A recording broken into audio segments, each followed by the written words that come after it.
How's it going, everyone? Welcome back to another commentary track brought to you by Not the Best Podcast. My name is David. I'm Ivan. And we are back from a momentary hiatus because it's the holiday season, Ivan, and we've all been a bit busy, haven't we? Oh, yeah, just kind of hiding and being scared of finals and wishing I was in debt and wondering why I paid so much money to feel depressed and anxious. Yeah, the great mysteries of life. Oh, yeah. This is our Christmas special, so we're doing Star Wars The Clone Wars because that's Star Wars The Last Jedi just came out, and so we're going to do another Star Wars film that has divided the fan base, I would say. Ivan, you've never seen The Clone Wars? I have not. You're not missing much, and we're about to get into it. We won't talk about The Last Jedi because Ivan has yet to see The Last Jedi. So anyone watching this who hasn't seen The Last Jedi should not have to worry about spoilers. Okay, we are synced up at the 26-second mark. A long time ago in a galaxy far, far away has slowly faded up. And for subtitles, where's my reinforcements is on the bottom. Okay. Ivan, you good to go? Yep. All right, we're going to play this in 3, 2, 1. All right.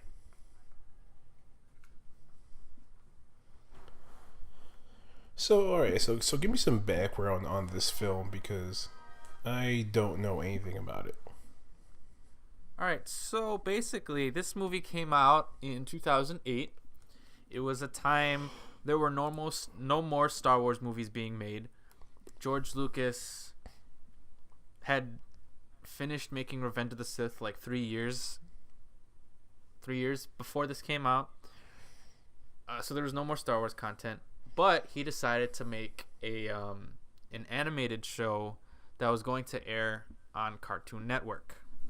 Okay. It was going to be set in between episodes 2 and 3, and as the title suggests, it was going to be all about the Clone Wars, like what actually happened in the Clone Wars, why it's called the Clone Wars, things that we thought the prequel trilogy was going to be about in the first place.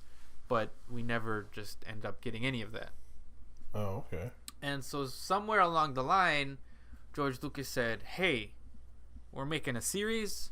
Well, we should make a movie.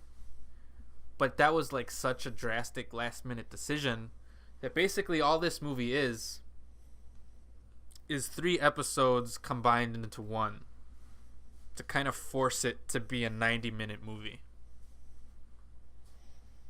Is that Mace Windu? That is Mace Windu, and that is actually the voice of Samuel L. Jackson. Oh, wow. Yeah, the voices, they got a lot of voices from the movies for this movie. I guess for like continuity purposes or to entice more fans to see this movie in theaters, but a lot of those voice actors did drop out for the actual cartoon series.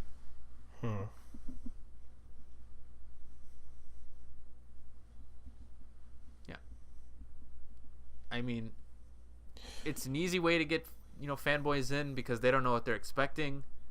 And, yeah, this movie's a piece of shit. This movie sucks. I don't care what anyone thinks. So, okay. Let's take away my fandom from Star Wars. So, like, I'm a huge Star Wars fan, but I don't like the prequels, yada yada, blah blah blah. As a movie, as a fully structured narrative that has a beginning and middle and end with a cohesive storyline, that's not this movie. Basically, it's 3 random episodes combined into one. And so the first half an hour is this like attack on a planet. The second half hour is like them searching for Jabba the Hutt's kid, and then the last half hour is some random bullshit on Tatooine. Like it's so jarring how it all plays out. You're like, what the fuck am I watching? I'm not even watching the same movie anymore. And there's clear points in the movie where you can tell the episode was supposed to end, but it just kept going anyway. Very weird. Really shitty. You'll see it play out. That it is shitty because it doesn't do any favors for the series, Because I think I've watched 2 seasons of the series so far, and it's fine. It's okay. It's much better than this. So I think any people who maybe had any interest in seeing the series, I think a lot of them were turned off based off of this movie. So, okay. How would you feel about maybe redoing this, but in kind of more of like a Rogue One style? I mean, that'd be cool. There's so many possibilities that they could have, should have, would have done. You can't exactly redo these specific stories. Let me rephrase my question, because I'm realizing now that I did a pretty shitty job at asking that question. All right, how would you feel about a Rogue One-esque movie, live action, kind of like a darker, serious tone, having to do with the Clone Wars? Oh, that'd be fantastic. I mean, that sounds pretty awesome, because I think a lot of people were disappointed with the way the Clone Wars was executed. Like, it's not what fans were expecting. And I think I don't know, there's a lot of interesting it's interesting to go back on this movie now after The Last Jedi had came out. Because now people are having discussions about, well, what should fans expect? And is it a good thing to undercut fan expectations in order to let a filmmaker tell the stories they simply want to tell? If George Lucas didn't want to tell a dark and gritty story set in the Clone Wars, then is that his fault, or is that the fans' fault for expecting something different? And this is what we got, and it sucks, but it was his vision. So I don't know. It's interesting. It's interesting to go back on this now. But I totally would love to see what you're proposing, because I don't like any of this. No, yeah, I mean, like, I'm looking at this now, and like, I'm not gonna lie, like, I enjoy these action sequences.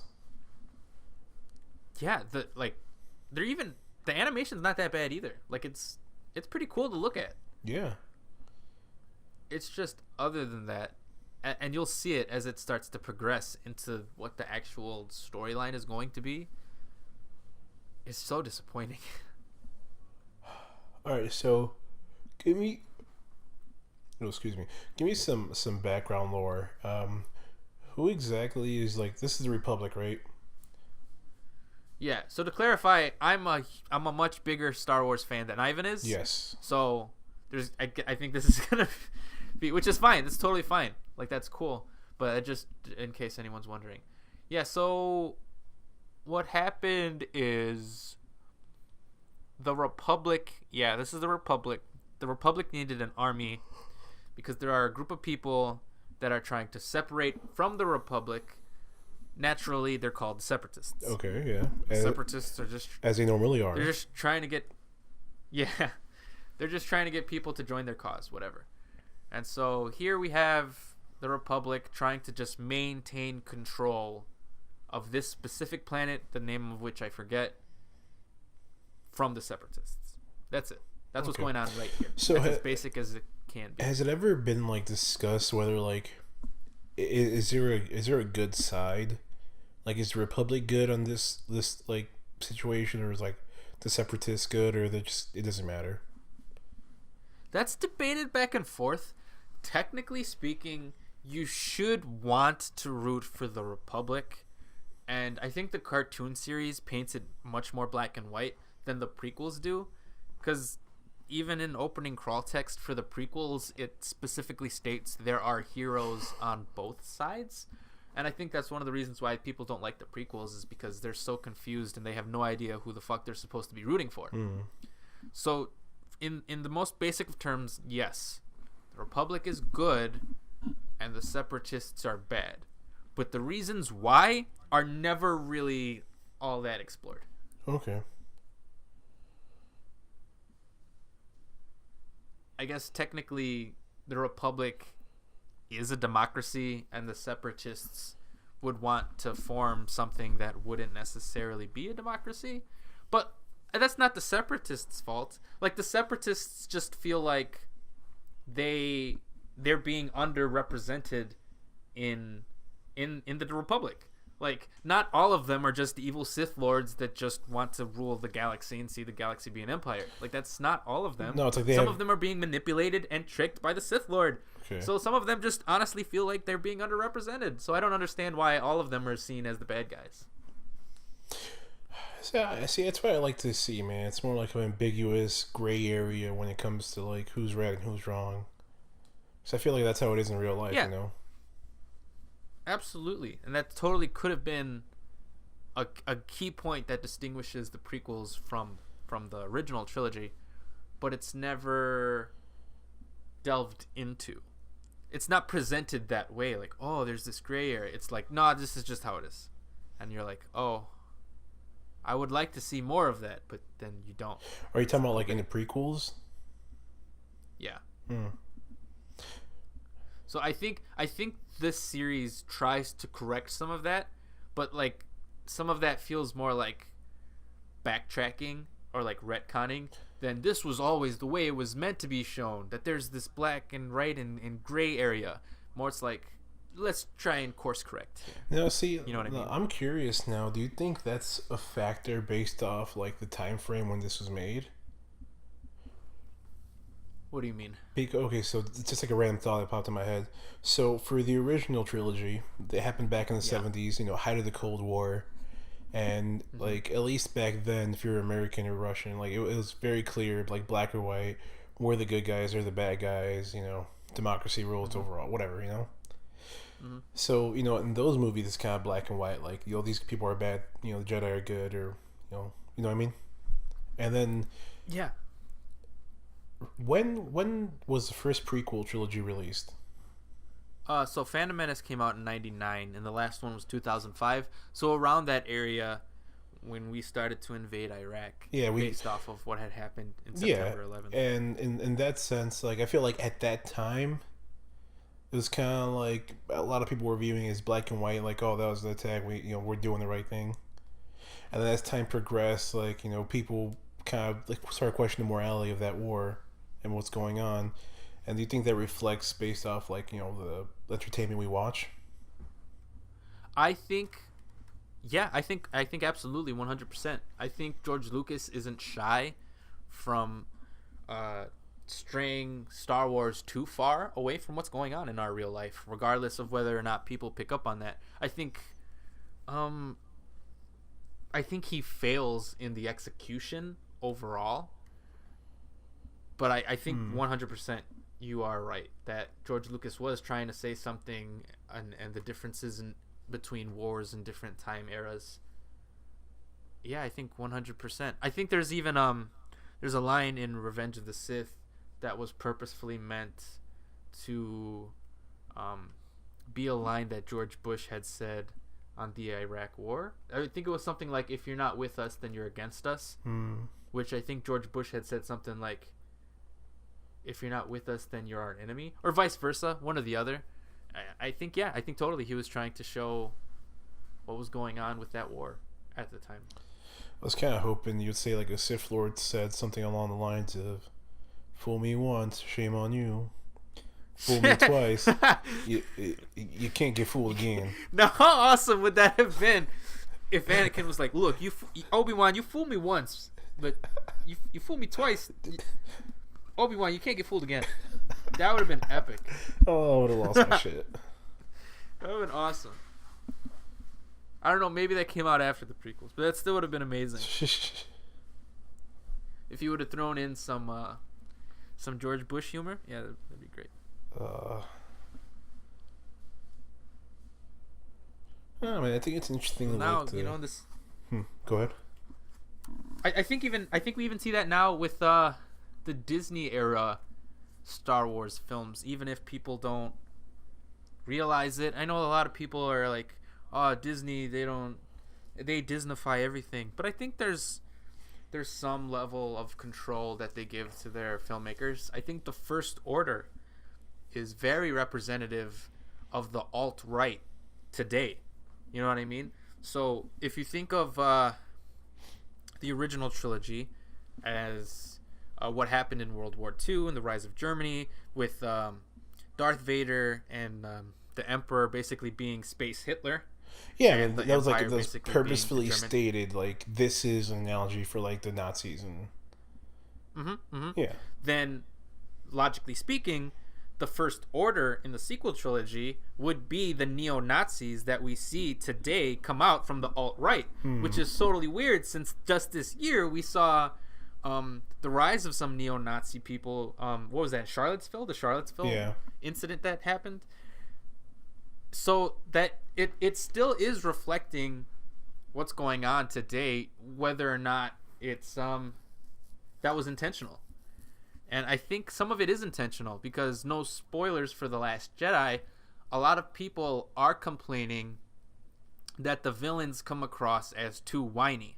I don't see why that's a problem. I fucking love the fact that Kylo Ren is a whiny punk kid and that General Hux can sometimes be a whiny person, because that's totally representative of some of these people that we see in the alt-right. Like, it's so funny to see how everything is kind of reflecting what's going on in society. Yeah, I don't know, man. I think it's interesting to see just how, not just like Star Wars or anything, but just entertainment media in general kind of has, it goes hand in hand, whatever's currently happening in the world and, what we consume as media. Now, see, another thing I wanted to say. Especially something with... Oh. Yeah. It was, you were saying that they were Disneyfying all the stuff, Rogue One was pretty dark and gritty, for a Star Wars movie. And I don't see how that was like Disneyfied, A lot of people... I agree with you. I agree with you 100%. I love the dark and gritty war aesthetic of Rogue One. A lot of people, I think, feel like Rogue One just kind of played it safe. Like, especially coming off of The Force Awakens, which was another movie that just played it safe. Even though I love both of them, they're both movies that are just, they don't necessarily add anything to the story. It's just fun fanfare. I think that's not bad. I love fanfare. Rogue One is a total, like, fan movie. Like, yeah, Star Wars, let's celebrate Star Wars. But it has this, like, dark and gritty war tone to it. Okay. And now we have The Last Jedi, which is totally different, and people hate it. So I don't know. People, you can't please everyone, Ivan.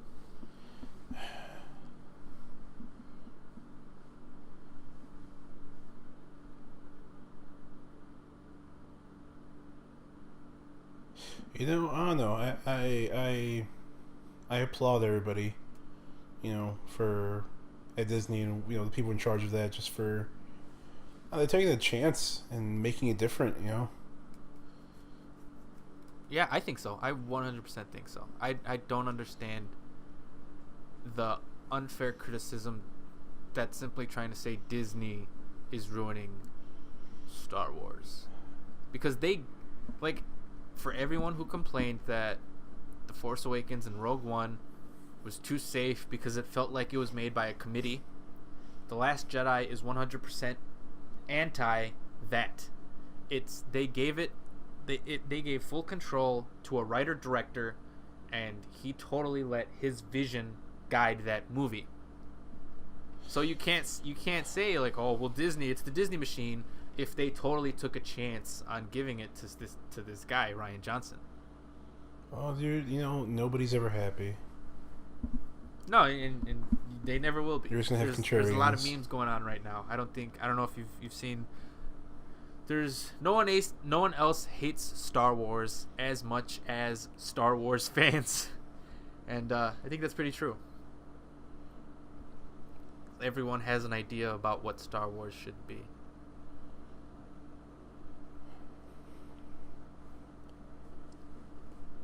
So speaking of Disney and stuff and owning the world, pretty much, yeah. Disney owns half of everything forever now. For those of you watching in the year 2050, it's a desolate wasteland and Disney now owns everything. All right, so okay, so if you remember correctly, guys, we talked about this in the previous episode. I think maybe the second to last episode we had or whatever, but Whichever one was the one where we talked about War for the Planet of the Apes. Yeah. I think that's when we started talking about it. We definitely talked about, there was rumors. It wasn't confirmed or anything, but it was rumored or said that Disney was interested in purchasing Fox Studios or parts of it, and we were just kind of waiting to see what would happen. And care to tell us when that happened, David? They fucking did it. They fucking did it, Ivan. Those rich bastards. They fucking did it. Oh my god. It's shook the world. I mean, everyone's already talked this to death, but it's still unbelievable to grasp. It was not even just last week. It was just last Thursday that they did this. Yeah. That's a whole entire movie studio is gone. I can't underemphasize how mixed I feel about that. Like, it's just gone. It is absorbed into the mouse house. Like, it's the Disney conglomerate just opened its jaw and took Fox in as if it were nothing. Like, they didn't even blink. They didn't even hesitate. They just bought it. Fox was like, we need $50 billion. Disney put their dick on the table. They were like, all right, that's all you want? $50 billion? Yoink. They took it. That's crazy. So how do you feel about this now that it's happened, and details are starting to come through? We know what's happening. I am sad to see that Fox is gone. That being said, I'm kind of okay seeing it with Disney. And here's the fact of the matter. This is what we know. Fox wanted to sell. Fox, and I think Richard Murdoch, who was the chairman at Fox, just decided that he was no longer interested in being in the film business. Because regardless of whether or not we like the movies, and I loved some of the movies Fox was putting out this year, whether it was Logan, War for the Planet of the Apes, Deadpool, or The Shape of Water, Deadpool especially, they weren't making enough money to compete with studios like Disney or Marvel and Star Wars and Universal and Sony and all these other studios. Yeah. And so Murdoch just felt like he was in a place where it wasn't worth it. So he was going to sell regardless. And Disney just happened to be the one to pick it up. I mean, it just seemed like they got their shit together too late into the game. Yeah, it was too late. And it's really sad, just because, like you were saying, all the stuff that came out recently, just seeing the potential it had. Yeah, it's kind of sad, honestly. It brings a tear to my heart. And I mean, yeah, like, because there are so many unanswered questions. Like, we don't know if Fox is going to remain its own film division under Disney. Like, will we never see that 20th Century Fox logo again? With that iconic music, with the horns and the drums. Like, will we never see that again? Will we never see the Fox R-rated movies ever again, like Alien or Predator? What's going to happen to those? And I think people are so gung-ho about it just because Disney gets back X-Men and the Fantastic Four. And I think I mentioned it last time. I still don't think people see the big picture. Like, what wasn't released last time that we didn't talk about was that Comcast was actually interested in buying Fox as well. And say, for instance, Fox had sold itself to Comcast. Well, that means Disney technically would have gotten back X-Men and the Fantastic Four anyway, because they specifically only leased or licensed the character rights to Fox. Yeah. Fox can't sell that license. So if Comcast had bought it, or Sony had bought it, or anyone else had bought it, Disney still would have got X-Men and Fantastic Four back. Yeah, they would have regained rights. Just because Disney... Right. So I think people are losing sight of the big picture. But if there ever was a studio that I'd be okay with having Fox, I think Disney might be the right one. Okay. And I know a lot of people disagree with that, but Disney, yeah, because they're, right. They're not the best, but they're all right. Some of the big uproar that I'm hearing about this is that just they have too much of a monopoly over everything.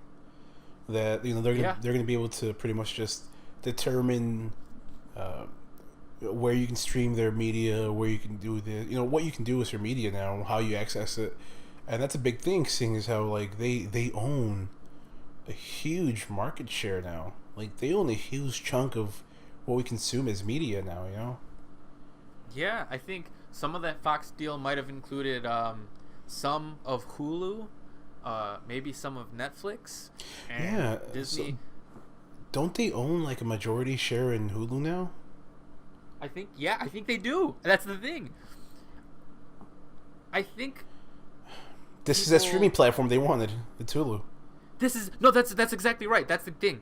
They bought. I think on our first fucking episode, maybe not Ghost in the Shell. What was after Ghost in the Shell? I don't even remember what we recorded after that. We talked about Disney doing their own streaming platform, and what we talked about is, do we even think Disney has enough movies to justify buying their own platform?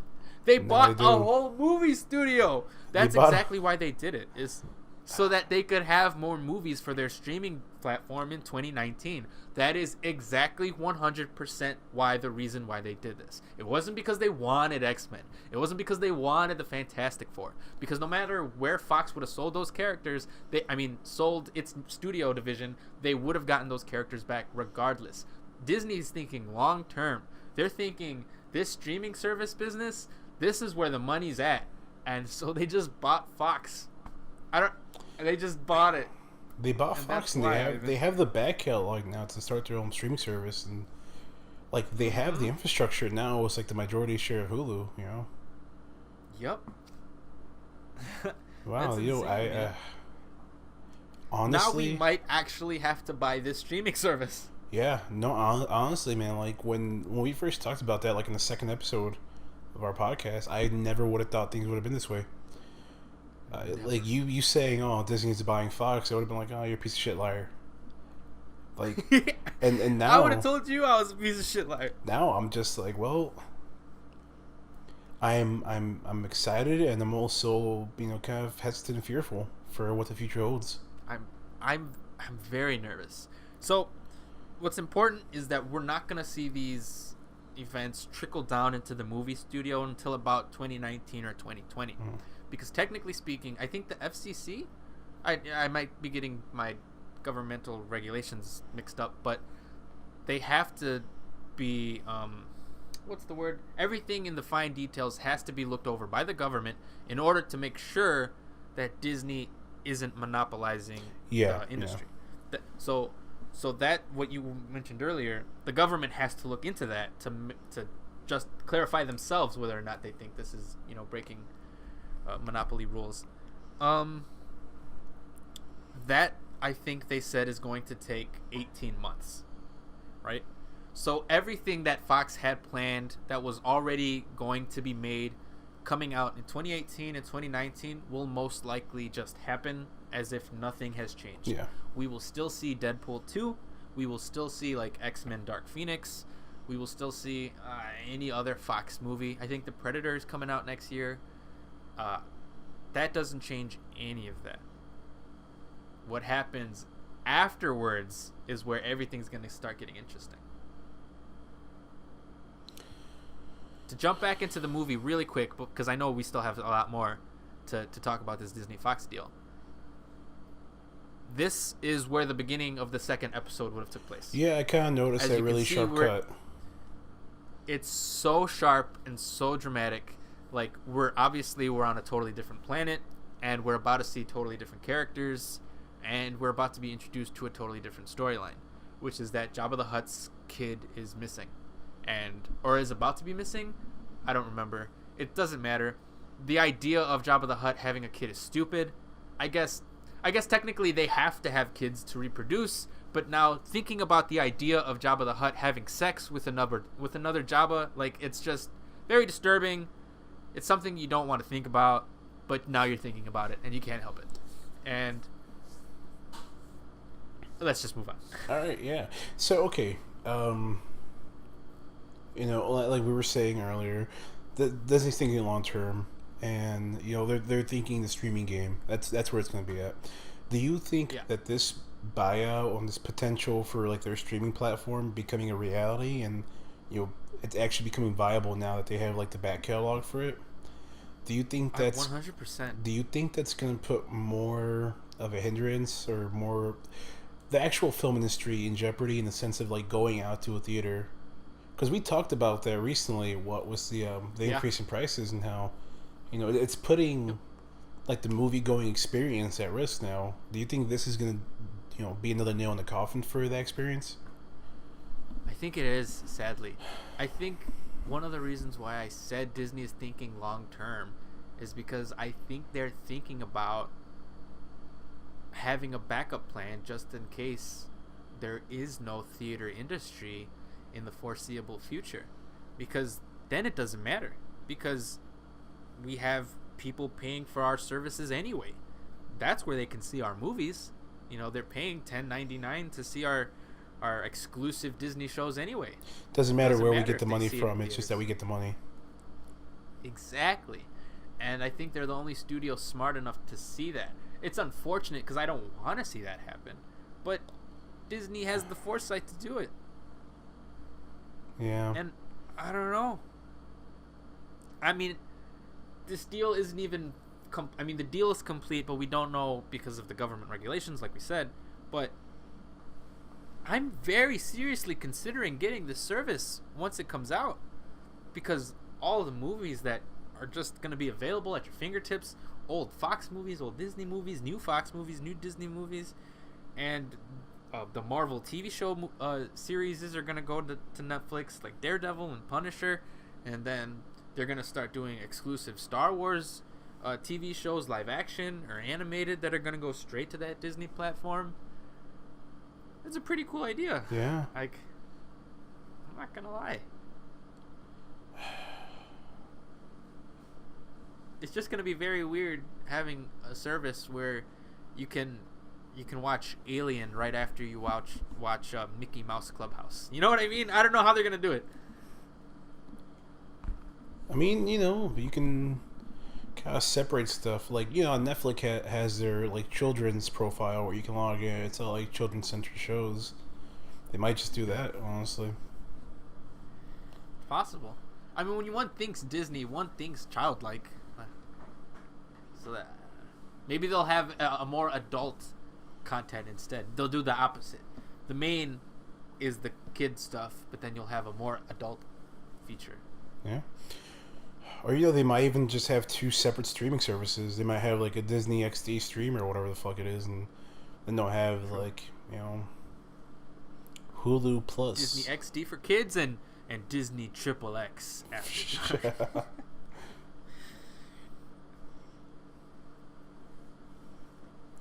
Yeah, man, it's more exciting to see what the future holds now than ever before. Because a few weeks ago when we were just talking about the potential for this buyout, we're kind of like, oh yeah, it'd be pretty crazy to see what the future will hold if that was true. And now that it is true, even more so. There's more details coming out. There's more just. It's crazy. I'm even more eager to see what's going to happen now. Yeah, I'm eager to see what happens, just because I don't know what the fuck they're gonna do.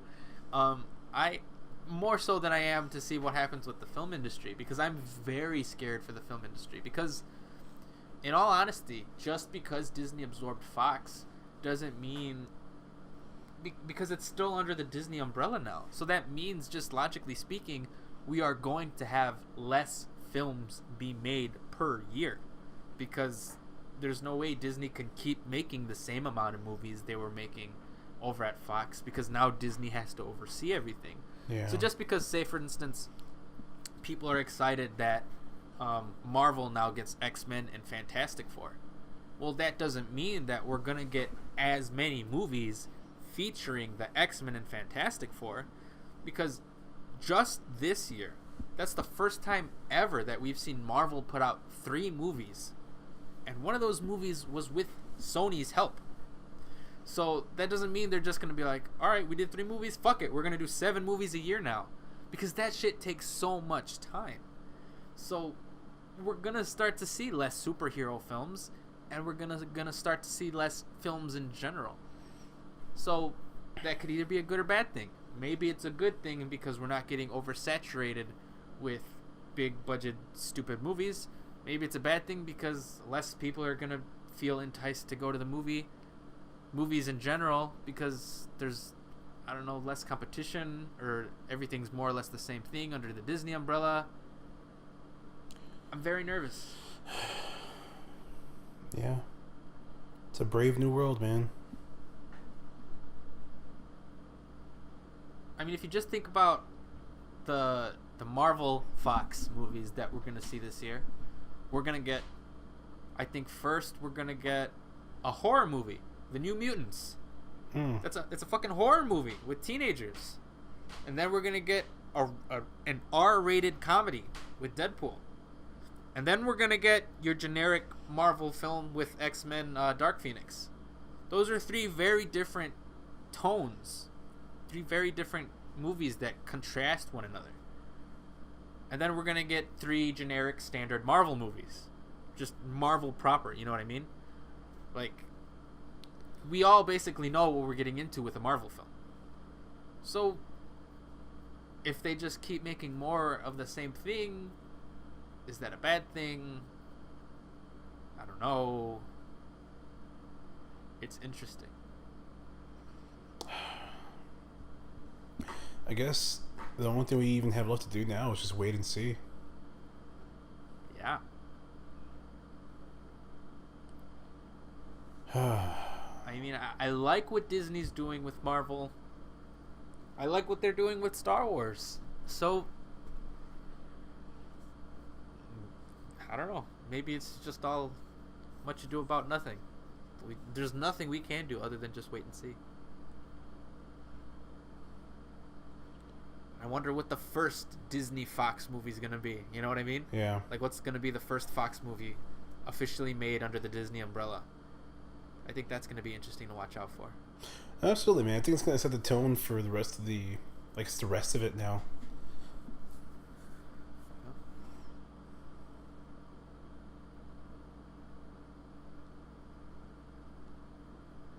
I mean, if you just look at Lucasfilm, this is their 3rd year having... No, I guess they technically bought it in 2012. But, it's the 3rd Star Wars film they made, and The Last Jedi is so fucking vastly different than The Force Awakens and A New Hope. So, you know, it feels very much like a movie that Rian Johnson had complete control over. That this was his vision. So, you know, maybe maybe we do have hope for the Fox division. My hope, this is what a lot of people are speculating, is that Fox will still run as its own studio division, just run under Disney, and that it'll just be like something called 20th Century. And that's where Disney will be allowed to make more adult content. That's what I'm hoping for anyway.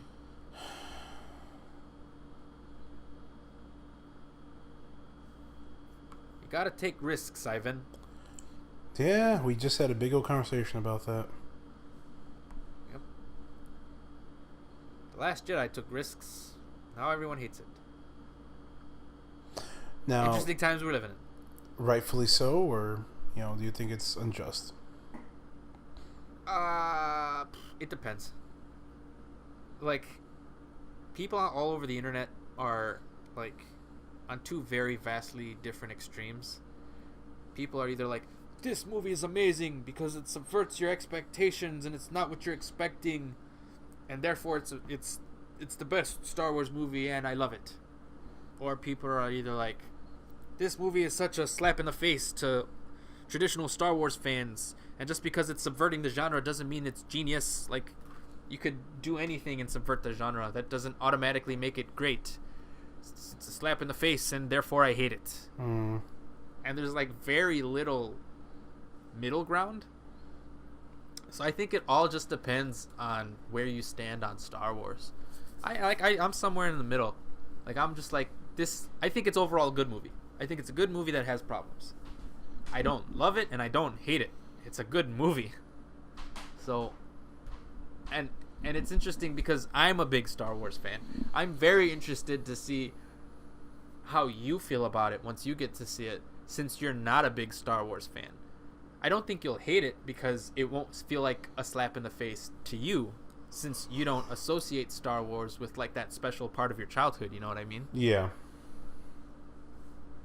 So, find out when you see it.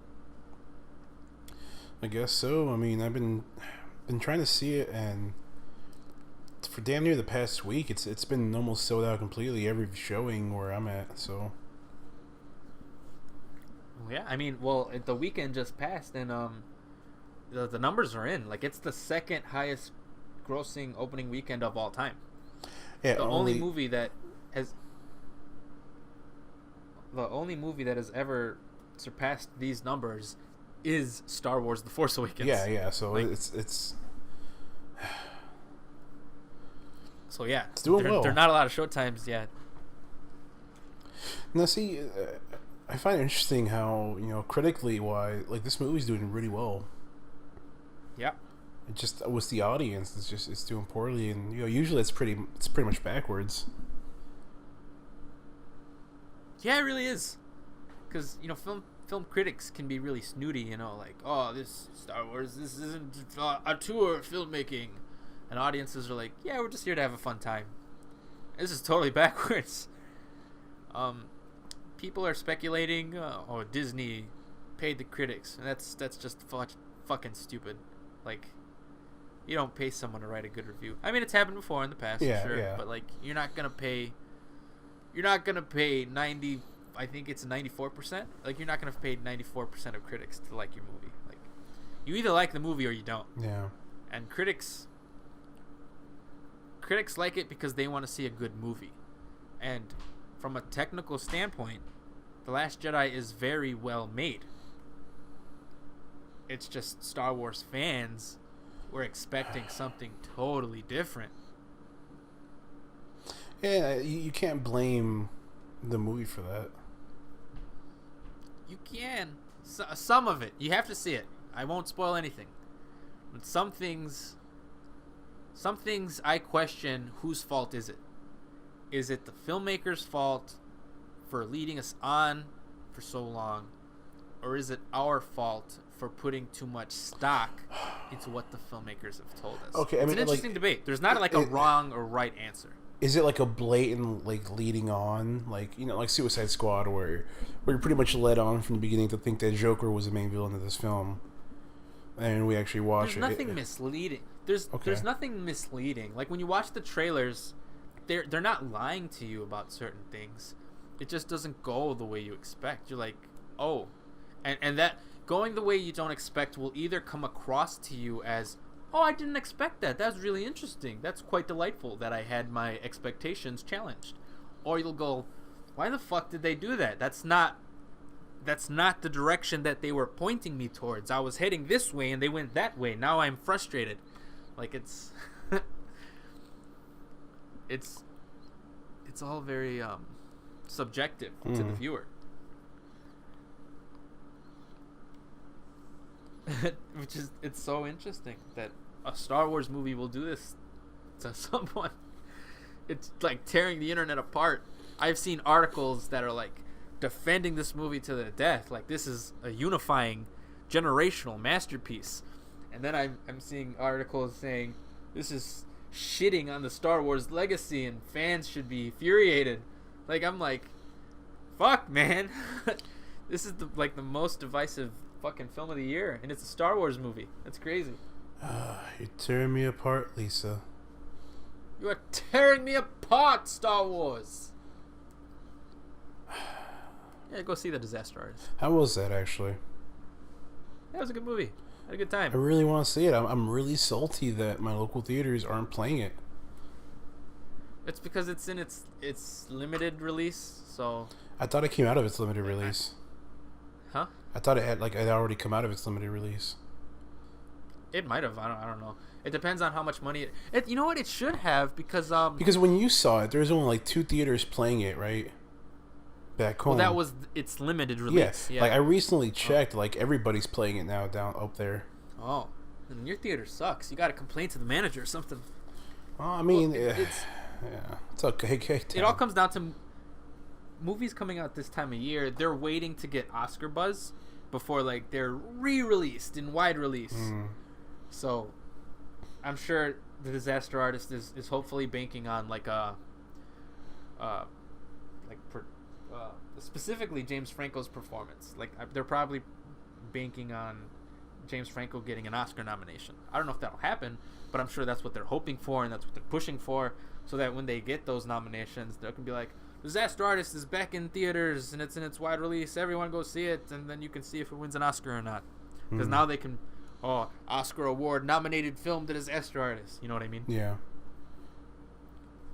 All the movies coming out at the end of the year, they all do that. So apparently Tommy Wiseau liked 99.9% of the movie. Did you hear about that? Was this on like one of those late night talk shows? Yeah. Where he specified? Where it was like Jimmy, not Fallon, the other one, Kimmel? Yeah, where Franco was talking to Jimmy Kimmel.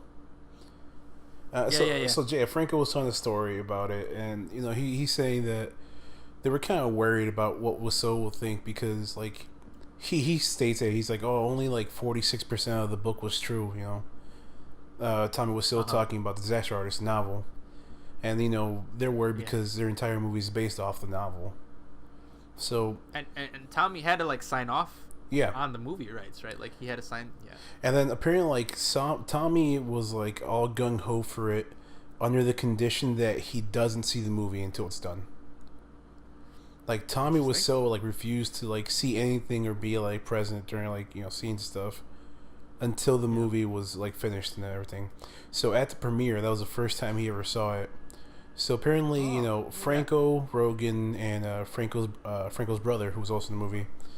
They're up on Dave Franco. Yeah, Dave Franco. They're on stage doing Q&As and stuff, and they had kind of debated whether or not they should invite Tommy up on stage too.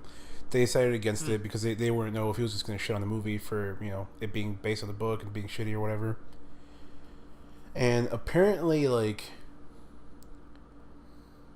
someone came up and like asked a question, and the guy who asked the question was the actual drug dealer from The Room, like that character. Like the actual actor who played that guy was like asked a question, and like they invited him on stage, and they're like, taking pictures and stuff. So they invited Tommy on stage because they felt bad, and they're like, all right, we're gonna invite like the random drug dealer character. We're not invite Tommy up. So it might piss him off. Apparently, Tommy had like a really dark, gloomy cloud over him the whole time. He was kind of salty, and everybody saw that. So after like Tommy was so introduced himself and said hi and everything, he went back off stage and was like, whatever. So Franco went up to him and was like, all right, so what'd you think? And Tommy just, I like 99% of the movie. And Frank was like, all right, well, what didn't you like? And apparently Tommy Wiseau was like, well, in the beginning, you should really look at this lighting here. Like he was trying to give him like editorial input on the fucking movie. So not like the events that took place, but like how certain things looked aesthetically. Yeah. Well, I mean, if Tommy Wiseau was giving you advice, like, you got to think you're doing something right? You know what I mean? Because it's not like if he's giving you advice, you did something wrong. Because I don't think Wiseau is the best filmmaker there is. Yeah, no. He I don't know. I'm very interested to see this book now, because or to read some of the book, because it's interesting. Tommy Wiseau would say something like it's only 99% true when the book's only about 46% true, because from the very little research that I've done, the movie isn't exactly how the book goes, or at least it takes some liberties with the book in order to tell not a different story, but like some of the events don't exactly take place the way. Obviously, with anything, the book, the movie don't exactly line up. I mean, so Ready Player One. Interesting to see what the differences are, huh? Like Ready Player One, for example. Yeah, but that's a fictional book. So if some of the disaster artist isn't exactly the way things really went in real life, I'd be very interested to see what the actual difference is. Okay. Yeah, because in all likeliness, the movie, without spoiling anything, basically glorifies Tommy Wiseau and the entire movie making process for the sake of telling a good movie that's very funny but has some heart. So of course I can see why Tommy Wiseau would be so inclined to be like, yeah, movie is 99% true, because he's the main hero of that story. Whereas he's always wanted to be. I'm pretty sure. Yeah, I'm pretty sure that's not the way he comes across in the book, since the book is written by Greg Sestero. In the book, like, I remember like hearing people talk about it and stuff back when this movie started getting buzz, like a while ago, almost a year ago, I think. In the book, like I guess like they talk about just kind of how like creepy and like angry he always was, and about like how there's questions about the legitimacy of his money and his company. Yeah. I definitely want to check that out. Maybe I'll find the audiobook and I'll listen to it. Yeah, I mean, I definitely put it on my wish list now, just to kind of, purchase it in a bit. Yeah, definitely. You got to check them both out. Because Disaster Artist works as a movie, but I don't necessarily believe that it's the exact way that the events did transpire. And I mean, also, the movie, from what I heard, not the movie, the book, from what I heard, is pretty good. So, I mean, it'll be a fun read regardless. Yeah. I mean, I was actually planning on... But then I reading the book? Yeah, I was actually planning on reading the book before I even found out about the movie, honestly. Well, it didn't take them to... Excuse me. It didn't take them long to really, bless you, to make the movie, because the book was only out, like, I think 2013 maybe. Yeah. And then they jumped on getting those rights pretty quickly.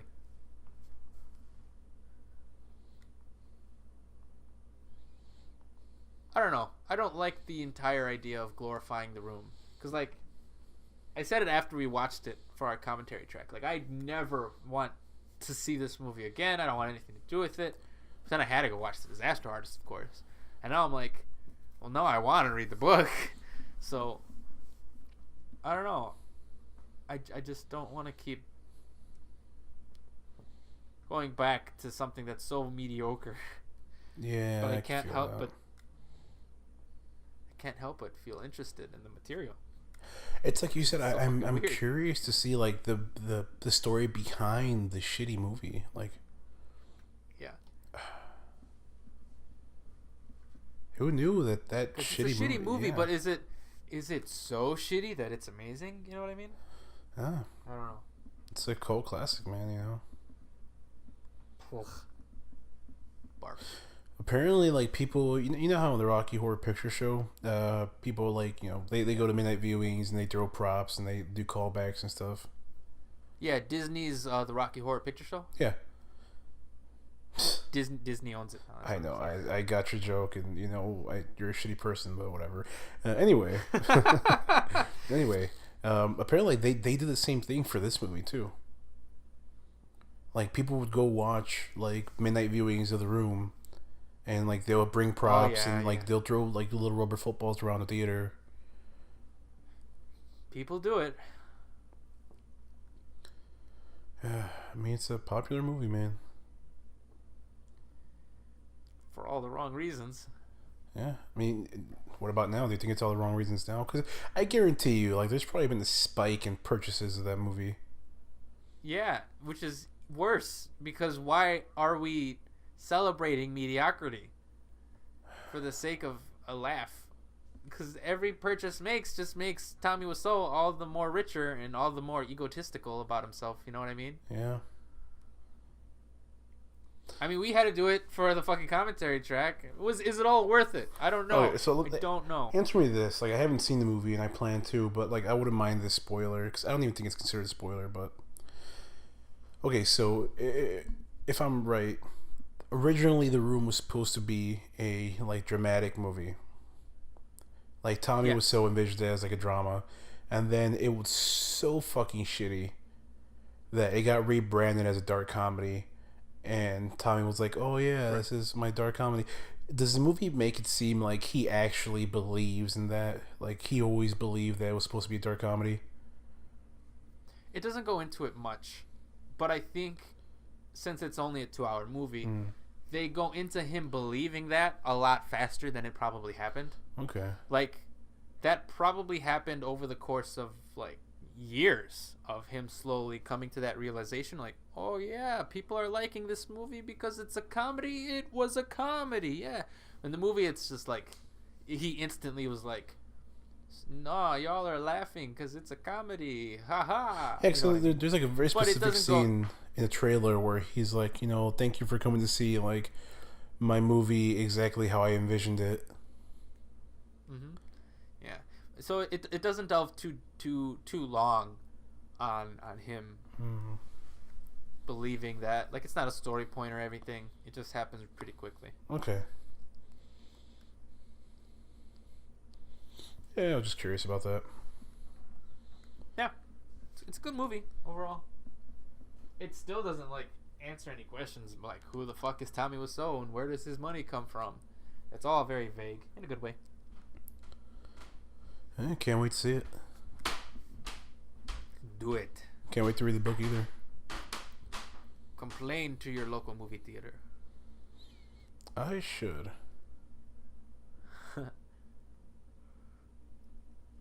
So is this back to the movie we're actually watching? Is this C-3PO? No, that's some other stupid droid, and I think he's a separatist droid. Huh. 3PO, I don't think we've seen him yet, and if we are going to see 3PO in this movie, but that's going to be in the bless you again. That's going to be in the last third of this movie, where it randomly becomes Padme's movie. You'll see. I think we're about to shift gears pretty soon, but we'll see him.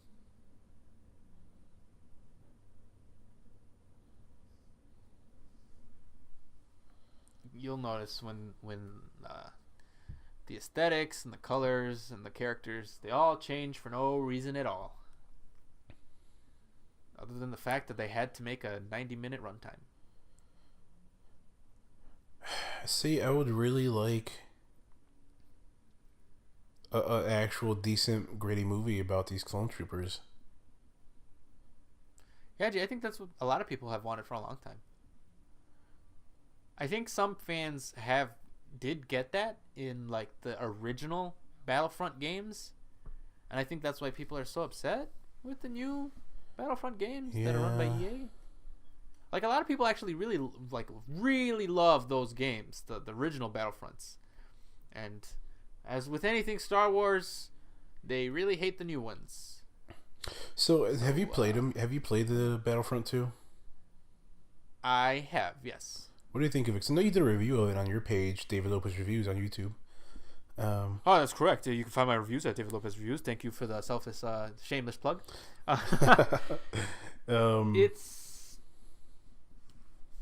It's interesting. So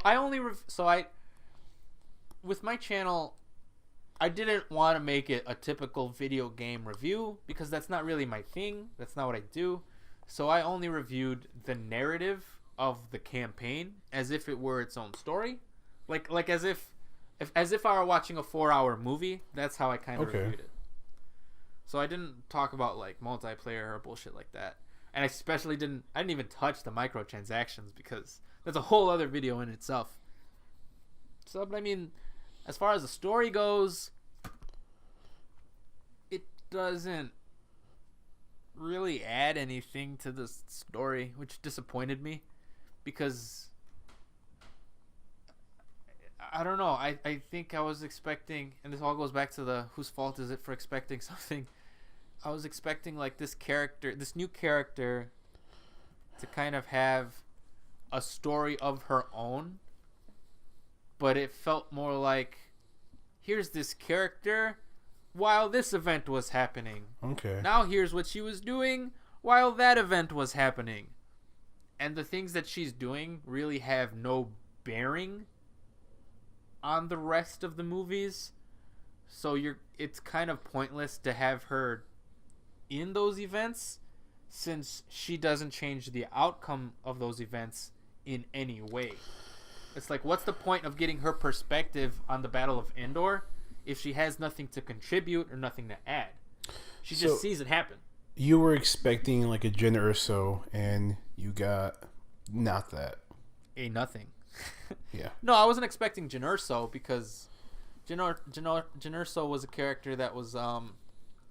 See, a lot of people diss on Jyn Erso because she's a passive character. Things happen to her instead of she actively tries to make things happen.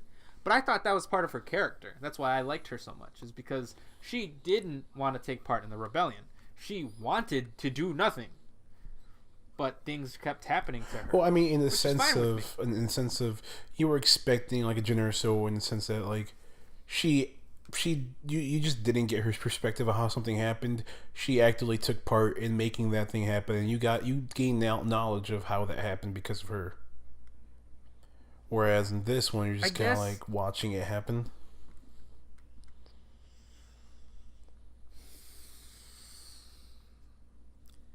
Yes and no, I guess. Because by putting this new character, and her name is Iden, by putting Iden in the story, I just thought naturally she would get her own story. And I don't feel like she got her own story. You know what I mean? Like she was just a disposable character. Yeah, she's just watching Luke do his thing, and then she's watching Han do his thing, and then she's watching Leia do her thing. She never gets to do her own thing. You know what I mean? She doesn't get her story. This isn't Iden Versio, a Star Wars story. You know, does that make sense? It's not Battlefront, a Star Wars She's story. just always like she's always in the shadows of like the established characters. She never has a chance to make her own. Mm-hmm. Definitely. And she's a cool character, so I don't think EA trusted that fans would just like her enough, I guess. Which is stupid.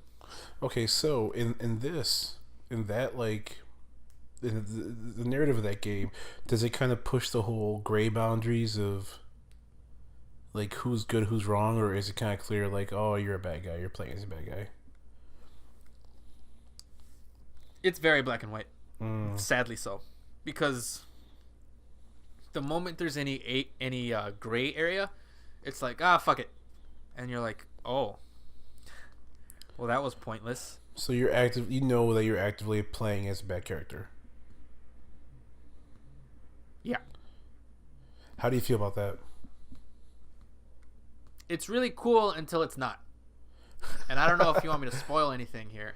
like that's honestly the best way I can explain it without spoiling it. And I don't know how you feel about it, because I don't know if you ever intend to play the game. I mean, like, so is it cool because she's like really avenging? It is awesome to play for the Empire. And then does it get to a point where like she murders an orphanage or something of like Sith Jedi or? No, complete opposite. Okay, I don't care if you spoil for me because I most likely probably won't buy this game or play this game. So I mean, if you're cool with Sid and spoiler tag for anybody listening who does care, hasn't played it. If you're watching us comment on the Clone Wars series, I'm assuming it's because you're a Star Wars fan, because it's not like we have fans. So I'm assuming you're like you understand what's going on in Star Wars. So I'm gonna preface by saying that. And then, I'm going to go into spoilers about Battlefront 2. And, if you don't want to listen to it, skip ahead like 3 minutes, I guess. I'll find some sort of time code, whatever. Maybe. Because I don't know if I want to re-listen to all of this nonsense. But, so, spoilers, that was all your warning. She turns good. And I'm okay with her I'm okay with her turning good, but it happens so fast. It's just as bad as when Anakin turns bad in Revenge of the Sith. Revenge of the Sith is like, no, I'm a good guy in democracy. No, I'm a bad guy. I'm going to slaughter children. It's that bad. It's like this is for the emperor, and I got to do my duty for not the democracy, but like for my empire. This is my duty. This is what I believe in. And then snap of your fingers, and she's like, we can't trust the empire. We have to do our own thing. We have to join the rebellion at any cost. We got to take down the empire. And it's like, what the fuck happened? Sucks. Either like make her empire all the way, or slowly develop her doubts in the empire.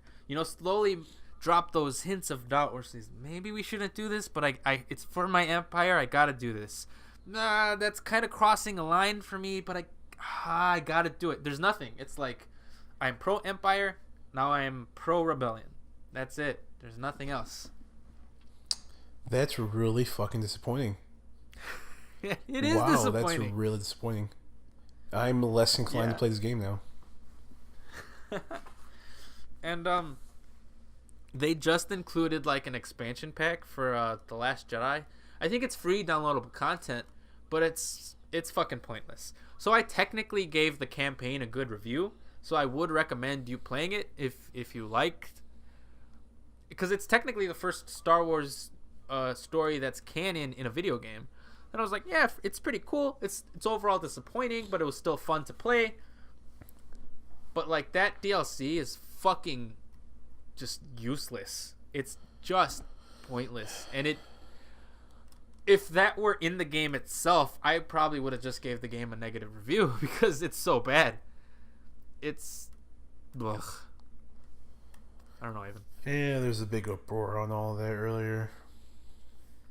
Yeah, I mean, aside from even all the microtransaction bullshit and weird like multiplayer issues, just like the campaign is just so weightless. And that's especially true in the DLC, because you play it and there's DLC, the story-based DLC. There's story-based DLC. That is correct. Already. And already? That came out like a month ago? Yeah, came out really quickly. And it's just nothing. It's just, I played the whole game and I was disappointed with Aiden, but overall I liked it. And then the DLC came out and I was like, well, now I regret playing this entire game. What happens it was just so nothing. What happens in the DLC? What happens in the DLC? Yeah. I couldn't hear you. Yeah. What happens in the DLC? So what happens is so by the end of the game, Aiden has a daughter. Okay. And the game ends before the DLC starts. The game ends like almost exactly where The Force Awakens starts. You know, where like Kylo Ren, he's looking for the map of Luke Skywalker. That's where the game ends. It ends with Kylo Ren looking for the map of Luke Skywalker. So the DLC takes place during The Force Awakens. And this is my point, where it's like it doesn't affect anything. Like, it doesn't change The Force Awakens in any way. It doesn't change your perspective on The Force Awakens. It just so happens to be congruent to The Force Awakens. And then so Aiden ends up dying for no reason at all, and her daughter, I guess, becomes the main character for no reason at all. And then when you think it's about to meet up with The Force Awakens, by the time the DLC ends, it ends where The Force Awakens ends. They blow up Starkiller Base, and the Resistance, they're coming down. You know what I mean? They blow up Starkiller Base. They're going down. So the daughter meets up with the Resistance. So her mother died in vain, because her mother died trying to keep this Star Destroyer from getting to its destination. But the destination was Starkiller Base anyway, so she dies in vain for no reason at all. And then the daughter's like, I'm with the Resistance. And then you're really thinking, oh, maybe she was down there when Rey goes to look for Luke. And then it's like, nah. General Leia's like, nah, go do this other thing. And the daughter's like, okay. My mom just died, but all right, don't care. And she just goes to do the thing. So it was like, well, then why did you have the tie-in if it had nothing to do with it anyway? I don't know. It's just stupid. So very frustrating. Like they're missing a lot of steps. No one hates Star Wars like a Star Wars fan. Yeah.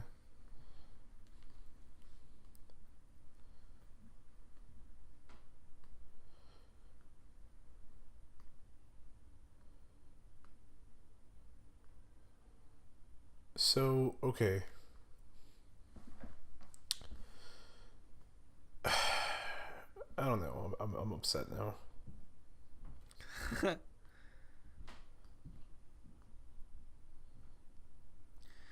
There's always something to be upset about, Ivan, with Star Wars. How long was the campaign? Probably 4 or 5 hours. How long was the DLC? Like maybe an hour max. So they introduce a whole new character and like have her storyline in an hour? Yeah. Oh. Yeah, it's just disappointing.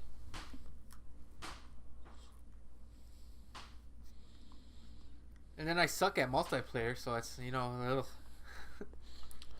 Yeah, dude, I know how you feel. I've been playing a lot of PUBG, Player Unknown's Battleground. What is that? Okay, so basically, everyone apparently loves this. Yeah. It's the Hunger Games. Oh. So you basically there's a giant map, right? And across this map, there's weapons and supplies and stuff scattered throughout it, right? Mm-hmm. And as time progresses, there's a special force field that closes in on the map until like you reach a certain it centers around a certain location. It's like I guess generated at random.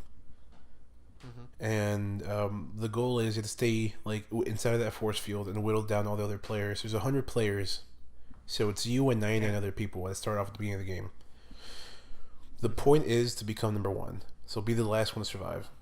So, like I said, as time progresses, that force field closes in.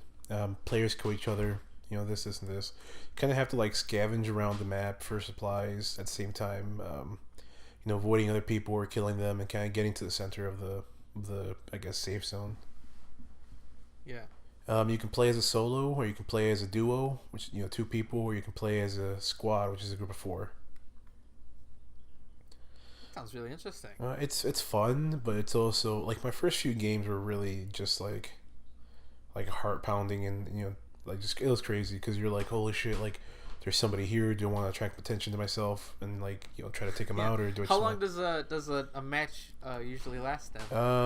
I don't know exact numbers, but I mean it all depends because like the second you die, that's over. So like I've been killed like within the minute of actually like started the game, because like I fight somebody for like a weapon or something that's on the ground, and all of a sudden like, oh, I'm dead. That's it for me. So I exit out, start a new game, but I say maybe like 20-30 minutes. Can you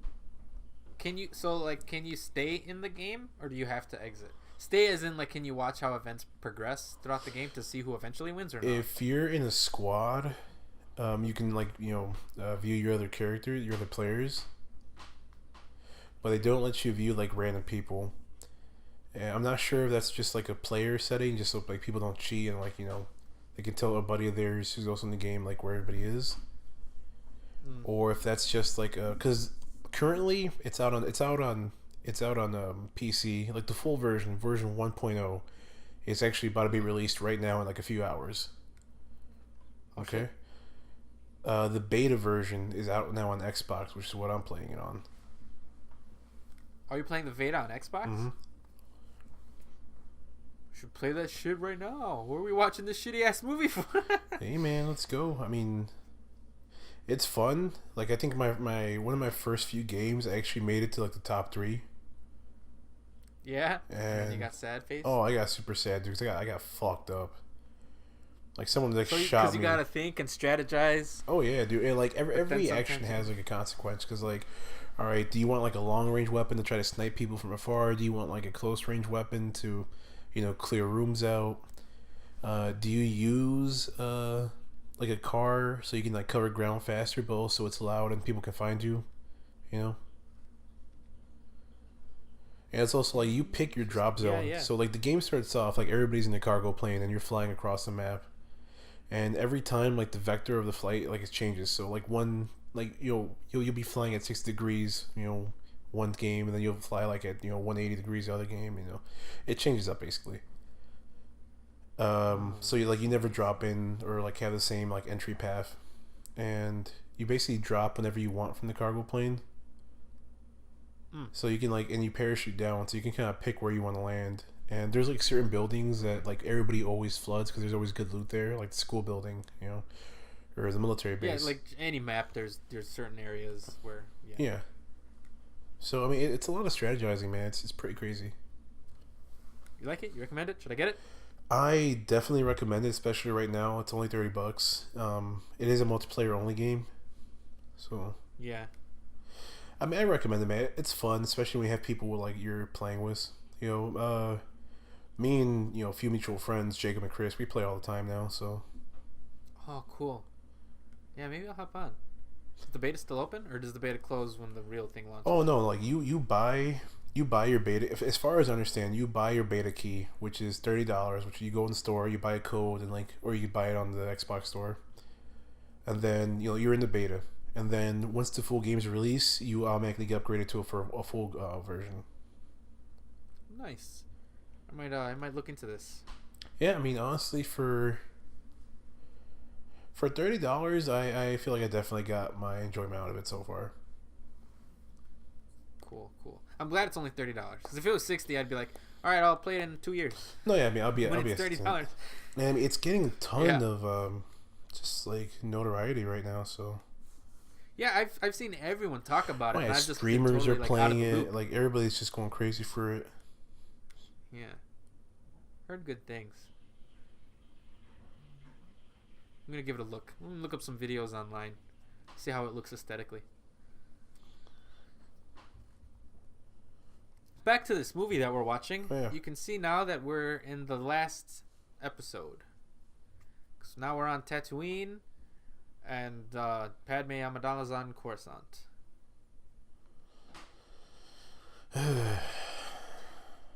What's interesting about how this movie is structured is basically how the entire series is laid out, which I guess people like. For me, it's a little bit frustrating. So there'll be like narrative arcs, for instance, but there'll be like a 4-episode arc, but each of those episodes are wildly different than each other. So take, for instance, there's an arc that's called the Second Battle of Geonosis, where they go to Geonosis. It's this planet with bugs, and it's like all-out war. The first movie is just like nothing but like a war film. There's action, and there's guns everywhere, and it's like very overwhelming with how much war it is. And then the second episode is like a zombie invasion, where like it's a lot slower paced, and there are these bugs, but they're dead already, so you can't kill them. And so they're trying to think about how they should go about with their plan, because they have to strategize everything. And then the next episode is like a weird is basically like the movie Alien, where they're out in space, there's one ship, and they're trying to figure out where this monster is, and they can't do it, and it's like a horror thing.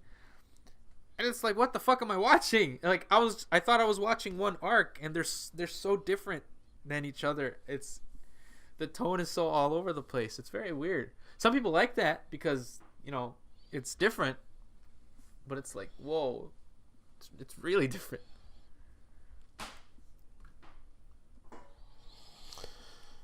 It confuses people too because the episodes aren't in chronological order. Really? So like season 2, like episode 5 is really like the first episode of the entire like show. And like the movie takes place after like the 3rd episode, but the 3rd episode doesn't come out till like season 2. It's so strange. Yeah.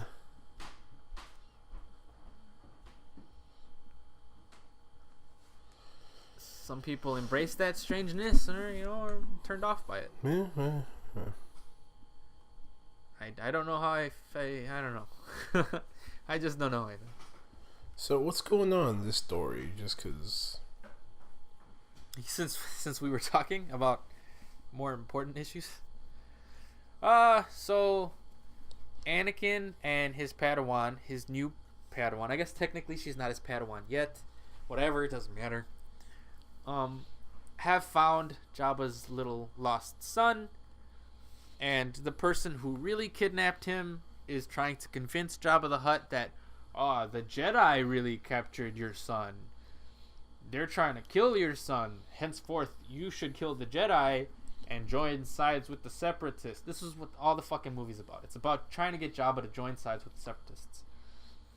And like, what the fuck, does Jabba really have that much like weight, like pull? Apparently, in this show, he does.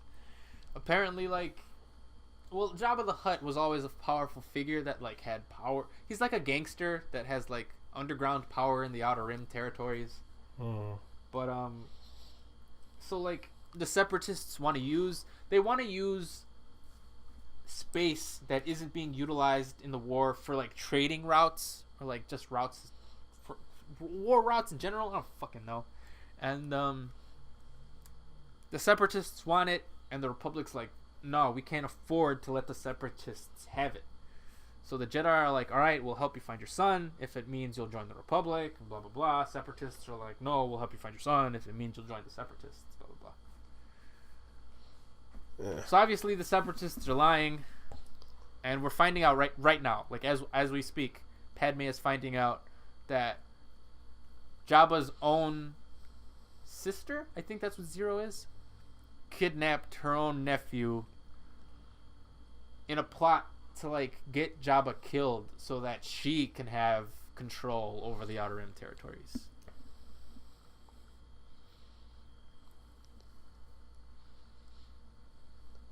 Whatever. This is where I start to roll my eyes, because like, did the Separatists really need an underlying motive to get Jabba to join the Separatists? Like, it could have just as easily been Jabba like doesn't, and they do a better job with this with some characters in the show. But it's like, it's clearly is pointing out that the Separatists are evil and always scheming, and they're always clearly the bad guys. When, like you said, it would have been much more fascinating to see a gray area. See, they're like maniacally cackling. Like, what the fuck? Alrighty, I think that does it for this episode. I mean, it's almost over. Like, it's...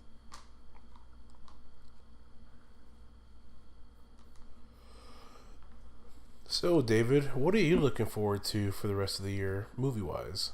Or, game-wise, or anything? Actually, I'm very...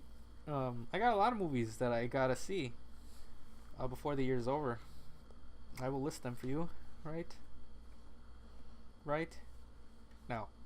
So I want to see Call Me by Your Name, which I'm not sure exactly what it's all about, but it's getting a lot of praise. I want to see Downsizing, which isn't getting a lot of praise, but I wanted to see it anyway. That's the one where Matt Damon shrinks. Oh, yeah. I think I've seen something. I can't recall, honestly. I feel like I have, but I know what you're talking about. It's starting to get like YouTube advertisements. So like a short advertisement might have played while you were trying to watch something on YouTube. Ridley Scott's movie, All the Money in the World. I want to see that. That's the one where, what is it? Was it Getty? I think I'm getting his name totally wrong. In the 70s, where like someone kidnapped his son, and he was like, I'm not going to pay anything to get my son, even though he was the richest man in the world. You know what I'm talking about? I think so. I don't know his actual name, and I feel bad because it's like such a huge thing.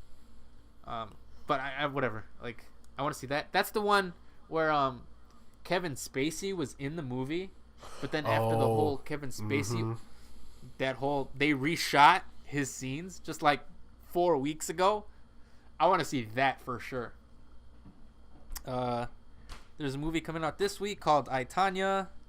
That's the one with Tanya Harding, the ice skater, and how she had a fucked up life. I've never heard that one yet. It's getting a lot of buzz. Molly's Game, Aaron Sorkin's directorial debut. Aaron Sorkin, The Newsroom. Yeah. Yeah, he's usually a writer, very good writer. Remember you showed me that speech that in the Newsroom that made the so he took a crack at directing, and so I want to see that one. Phantom Thread, iffy. I don't need to see that one. That's the one with Daniel Day-Lewis, and I guess he threads, whatever. And then there's Steven Spielberg's The Post, which is the one about the Washington Post that broke the story about Watergate. Yeah, that one. Tom Hanks, Meryl Streep. A lot of movies. Very little time for the rest of the year. Definitely want to see that one. That's what I'm talking about. Where like all these independent movies that no one heard of right now are gonna like explode when they start getting Oscar buzz. Let me see if there's anything that I'm kind of looking forward to. I mean, of course, we're all excited for Jumanji, aren't we, Ivan? Shut up. Welcome to the jungle. I heard that's not shit. Just stop talking. I heard it's not shit, so there's that. Welcome to the jungle. Anything you're looking forward to, like in the first few months? 2018. Because isn't like the first quarter usually kind of dead, just because it's after Oscar seasons, nobody really gives a fuck anymore. Yeah, I think the first big movie is Black Panther in February. I think that's gonna be the biggest movie for a while. Ready Player One comes out not that long afterwards, like in March. Yeah, I believe it's March 30th, and also Pacific Rim 2, March 23rd. Yeah. Excited for that. Oh, the New Mutants 2, April 13th. Pretty soon. What date does... Can't believe it's 2018 already. Fuck. Yeah, dude, it's moving. Fucking me up, man. What date does the Newsroom come out? Or is it already out? Molly's Game? No, the Newsroom. What are you talking about? Not the Newsroom. The Newsroom is a TV show. Fuck, what's it called? The Post. The Post? Yeah. The one with Tom Hanks, Meryl Streep? Yeah. Did it already come out? No, that comes out, I think, on Christmas Day. Okay. In limited release. Yeah, I was about to say, it's not popping up for me. Yeah. It'll probably get a wider release in January.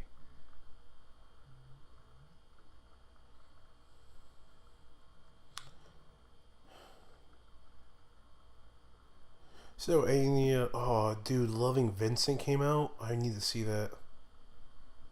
Isn't that an animated one? Yeah, where they do the entire movie like in kind of like Vincent Van Gogh's like art style. Have you heard anything about it? I know it exists. I haven't seen like any trailers or anything, or the only thing I know about this movie is that it exists really, because I've been seeing it get like awards nominations. I have no idea what it's about, other than obviously Vincent Van Gogh. What do you know about it? It basically just details the story of Vincent Van Gogh, his life, his death. Yeah. It's all in the art style, and I'm really salty it's not playing anywhere near us back up north. I don't know if like it's not playing anywhere near you, or as in like near you. It might have had its theatrical run already. Like it might have came out earlier in the year. What's it called? Loving Vincent, right? Yeah. Looking it up. I'm looking it up.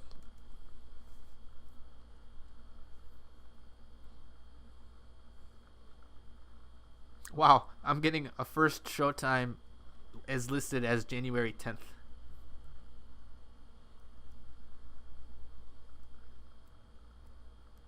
Oh, okay. Right. Yes, So it got released in European countries first, as early as June of this year. Then it was released in Poland in October, United Kingdom in October. So it might not have had its United States theatrical run yet.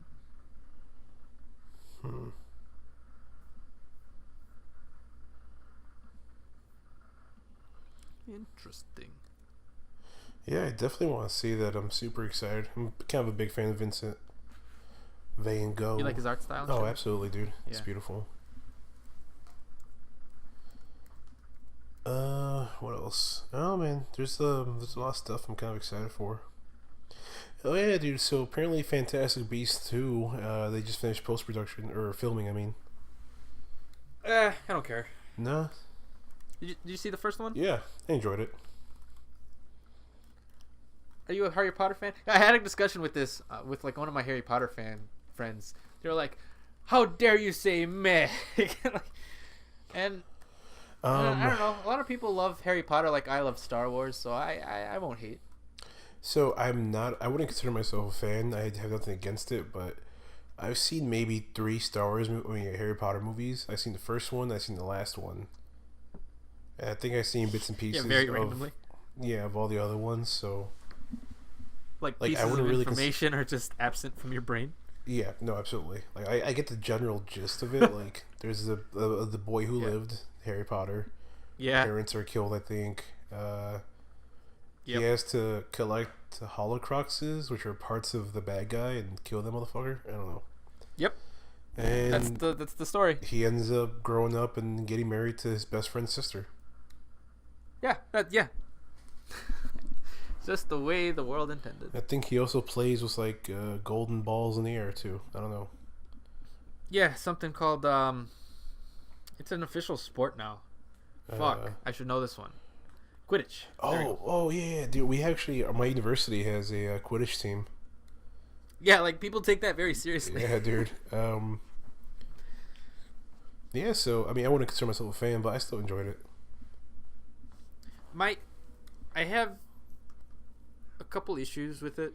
My issues with the movie basically don't have anything to do with the movie itself. It's just that, one, I do not like Johnny Depp's casting. I think he's terribly miscast as the main villain. I just can't see him as the villain. Like I don't. I very much loved Colin Farrell as the bad guy in the first movie. I thought he was great. But then it was revealed he was Johnny Depp, and I was like, well, what the fuck? That was lame. It should have just been Colin Farrell.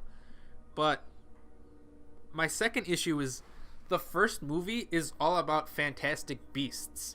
It's all about where you can find fantastic beasts. The movie of the title of the second movie seems to be a contradiction. Like, what the fuck do fantastic beasts have to do with the crimes of Grindelwald? It's like Fantastic Beasts, unrelated subtitle here. Maybe like, how many fantastic beasts do you really think have to do with the crimes of Grindelwald? Maybe, there's some bad stuff happened to Fantastic Beasts there. I don't know. It just sounds like a weird title to me. But the title is like the least important thing about a movie. So like I'll judge the movie based off of the movie's merits and not based off the title. I do think it's a stupid title though.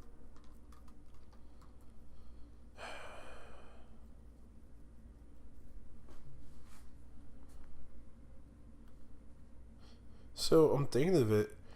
This might be our last podcast for the year. Probably not. I think we might have one more to squeeze out before the year is over. It might be, Ivan. If not, I think we should do maybe like a special edition to kind of recap the year of movies, I guess. 2017 in review.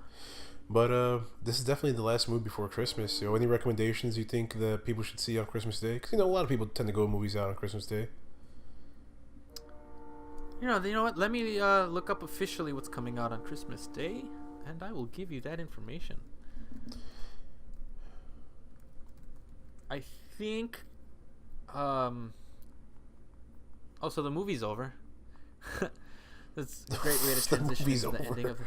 Oh shit. Yeah, so the movie, whatever, it's not important. The movie was bad. I'll only recommend what I want to see. And we're getting Pitch Perfect 3, which I keep fucking forgetting that Pitch Perfect 3 is actually coming out. Like, I keep forgetting. I don't want to see that. If you like Pitch Perfect, it is coming out. Hugh Jackman has a movie coming out this week called The Greatest Showman, which is about the Ringling Brothers, or Barnum and Bailey, like when they first started. Oh, yeah. The circus. It's getting mixed reviews, but if you like musicals, that's coming out. Downsizing, that's the one with Matt Damon shrinking. I want to see that one. The Post, like I said, with Steven Spielberg, Tom Hanks, Meryl Streep. The one about the Washington Post publishing articles about Watergate. You want to go see that Christmas Day with me? I will. I would love to see that movie. Yeah, I'm down. I'll go with you. On Netflix, they're releasing that David Ayer movie, Bright. Yeah. Will Smith. I don't know how I feel about that. But I guess it's my interest. I think a lot of people feel that way, like you said. So, if you wanted to stay indoors and stay warm and watch a new movie on Christmas, there's Bright. And then the rest of the three are definitely movies that I want to check out if they come in a limited release in a theater near you, which was All the Money in the World, Molly's Game, and Phantom Thread. That's it. That's all the movies, man. Yeah.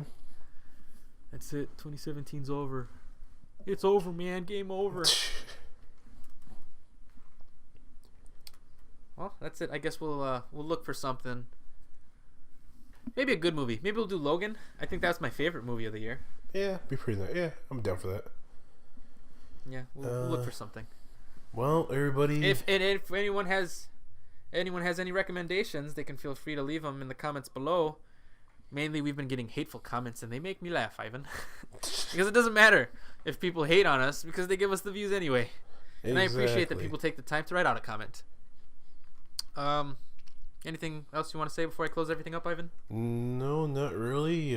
Everybody have a happy holidays or whatever. Go out there and support your local theater. Yeah. Stay safe for the holiday season. If you guys are feeling charitable this holiday season, you can always make a donation to us. At Bandcamp. Bandcamp is the easiest way you can donate to us. It is not required at all, but we would appreciate it nonetheless. That's just Bandcamp / Not the Best Podcast.